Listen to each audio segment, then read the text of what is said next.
महाराष्ट्र में चुनाव का 5वां चरण है और आज चुनाव प्रचार का आखिरी दिन है और इसी के चलते सारी पार्टियों ने पूरी ताकत लगा दी है।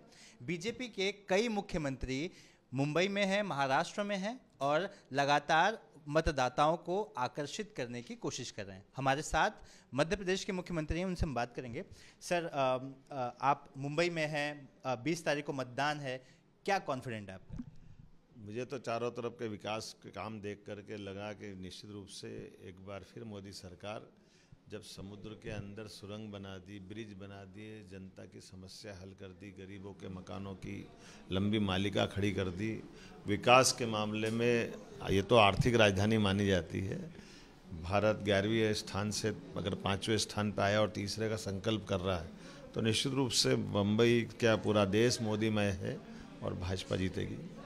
खड़गे कहते हैं कि महाराष्ट्र की सरकार धोखे और साजिश से बनाई गई है और यही आपको केंद्र में भी देखने मिल सकता है। ये षड्यंत्र कांग्रेस का अतीत बताता है। ये इनकी भाषा जो बता रहे हैं वो बताए कि राम मंदिर के समय जब बाबरी ढांचा ढहा था तो 5-5 सरकारें क्यों ख़त्म करी थी, वो कांग्रेस ने ख़त्म करी थी। 9 सरकारें 77 से 2.5 साल जब जनता पार्टी की सरकार गिरी और इंदिरा गांधी ने सत्ता बनाई तो 9 सरकारें देश की कुर्बान कर दी केवल कांग्रेस के षड्यंत्रों के कारण से। और आज़ादी के बाद से 50 से ज़्यादा बार सरकारें गिराने का पाप अगर किसी के माथे है तो कांग्रेस के माथे। वो अपने पाप गिने, दूसरों की बात नहीं करें। देखिए, आरएसएस और बीजेपी का नाता बहुत ही गहरा है। अब वहीं पर उद्धव ठाकरे कहते हैं कि आने वाले समय में बीजेपी आरएसएस को ही खत्म कर देगी। उनकी पार्टी ख़त्म हो गई इसलिए वो कह रहे हैं। दूसरा, मैं मान के चलता हूँ उद्धव जी को अपनी पार्टी पे विचार करना चाहिए और जो हाईकोर्ट ने फैसला दिया है कि हाँ वो असली पार्टी एकनाथ शिंदे जी की है, इनकी पार्टी नहीं है, तो वो हताशा बता रहे हैं उनकी। शरद पवार कहते हैं कि केंद्रीय चुनाव है, वीर सावरकर मुद्दा ही नहीं होना चाहिए। बड़े दुर्भाग्य के साथ कहना पड़ रहा है, क्यों मुद्दा नहीं होना चाहिए? वीर सावरकर जी का अतीत का गौरवशाली पक्ष सबके सामने आना चाहिए और जिसकी पार्टी के मन में चोर है वो ऐसी बात करेगा। सोनिया गांधी कहती हैं राहुल को रायबरेली को सुपुर्द किया है।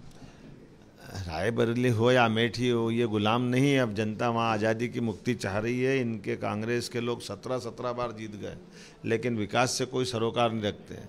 इसलिए जनता भारत माता के बेटे नरेंद्र मोदी जी को पसंद करती है, वो सोनिया गांधी के बेटे को पसंद नहीं करती जो 3-3 बार ऐसा लॉकेट है जिसको बार बार लॉन्च करते हो बार बार गिर पड़ता है। आखिरी सवाल, केजरीवाल जो हर मुद्दे पर बोलते हैं, मणिपुर पर बोला उन्होंने, आज वो स्वाति मालीवाल पर क्यों कुछ नहीं कह रहे? अब ये तो वही बता सकते हैं क्योंकि उनके घर की घटना बताई गई है, पुलिस का मामला है, उनकी पार्टी की राज्यसभा सांसद है और देश में ऐसे मामले में उनको बर्दाश्त नहीं करेगा। आपको इसकी कीमत चुकाना पड़ेगी।